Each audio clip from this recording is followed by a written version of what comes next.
Merci, Madame la députée de Sherbrooke. Je reconnais comme prochain intervenant Monsieur le député de Blainville. Merci beaucoup, Monsieur le Président. Il me fait plaisir de prendre la parole aujourd'hui. Sur le discours sur le budget, évidemment, la semaine dernière, on avait un débat. La Cour vient de trancher. Je vais vous lire le jugement concernant Stablex. Pour les motifs qui suivent, le tribunal est d'avis que les critères pour un sursis ne sont pas respectés parce que l'intérêt public sera mieux servi par le maintien de la loi. Pendant l'instance, la demande doit donc être rejetée.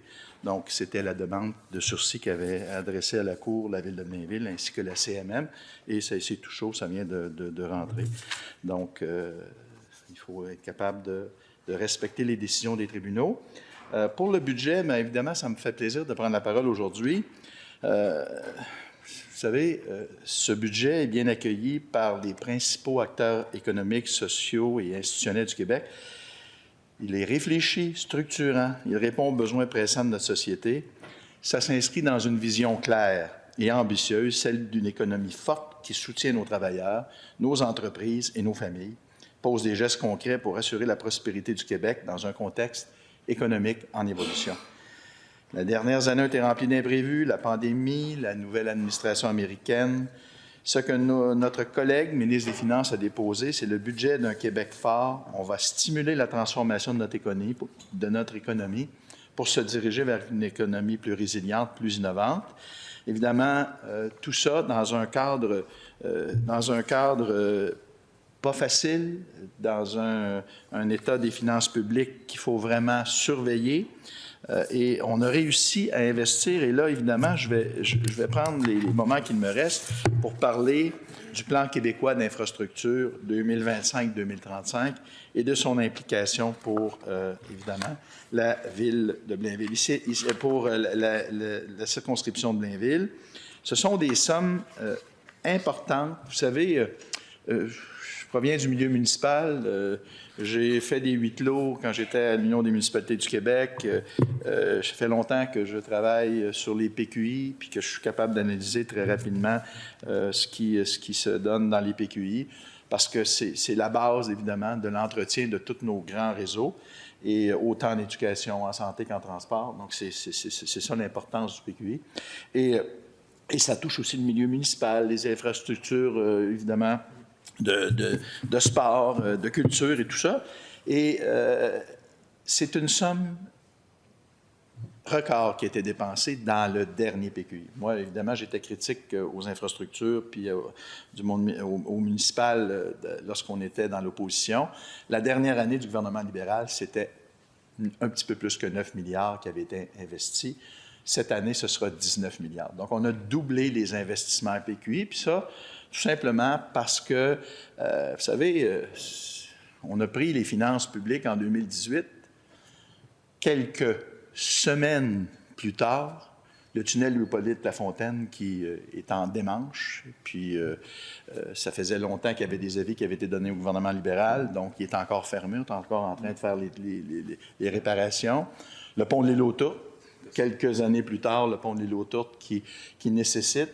Le pont de l'île d'Orléans, qu'on est obligé de...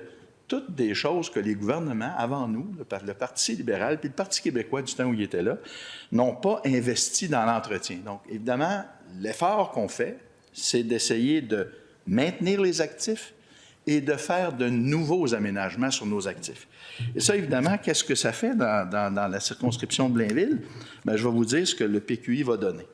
D'abord, et ça, c'est le PQI 2025-2035.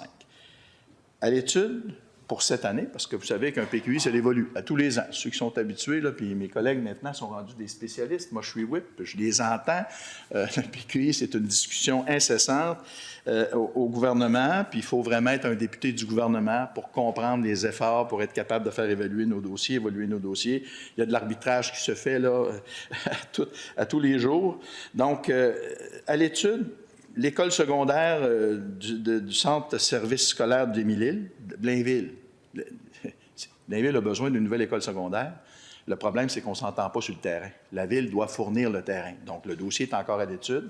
On espère que cette année, il y aura une entente entre la commission scolaire d'Émile-Île et la Ville de Blainville pour le choix du terrain.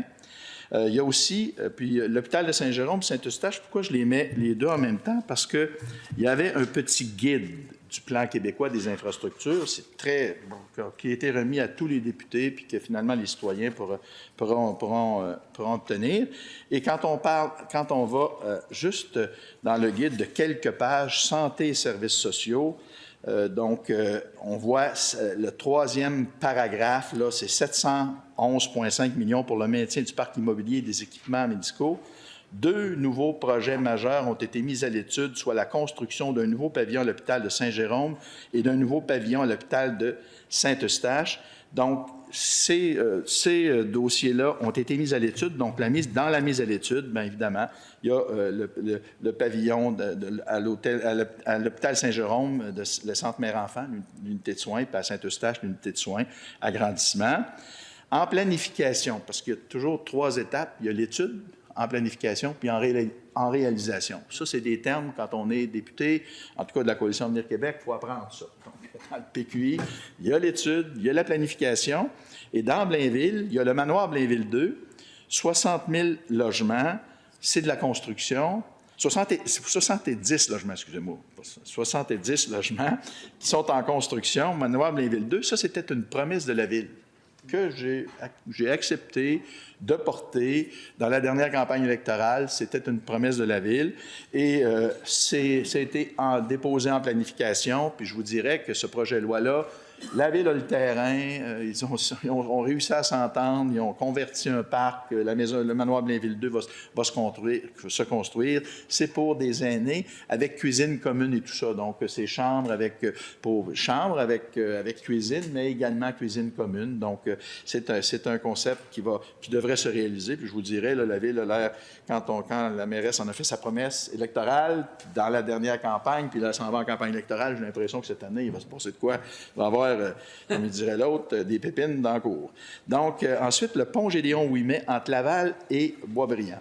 Donc, évidemment, Gédéon-Ouimet, pour ceux qui connaissent la région, c'est l'autoroute 15. Et l'autoroute 15, Gédéon-Ouimet, on ne peut pas élargir l'autoroute 15 si on n'élargit pas le pont Gédéon-Ouimet. Donc, évidemment, là, présentement, on a une voie de réservé qui est en construction, qui part présentement de Mirabel vers Saint-Jérôme, mais l'inverse n'est pas vrai à cause de l'entonnoir que créerait Gédéon-Ouimet, donc en planification, le pont Gédéon-Ouimet.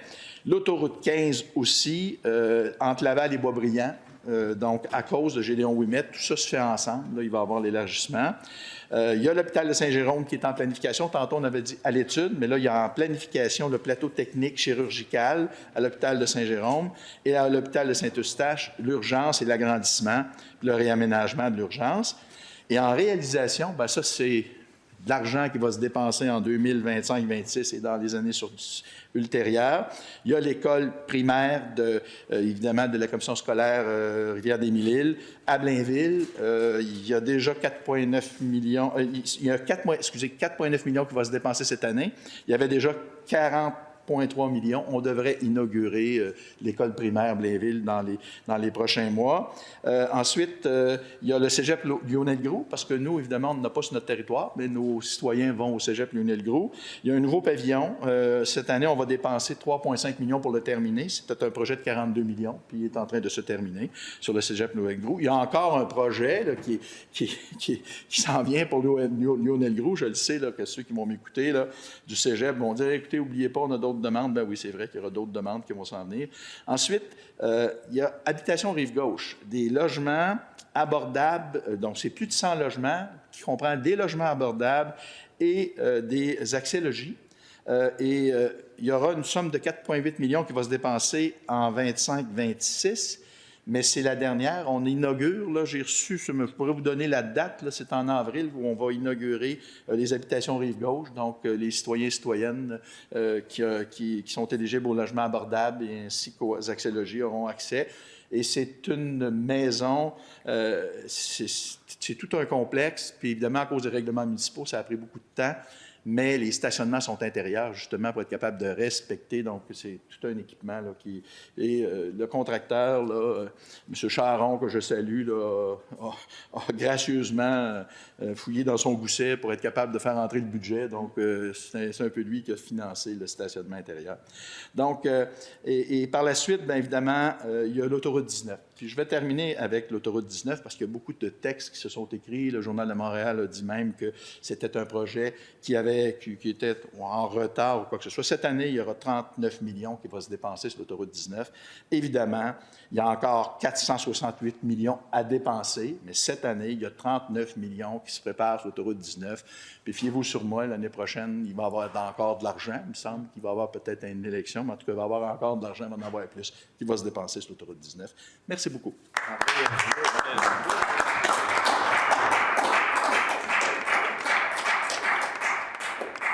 Merci, Monsieur le député de Blainville.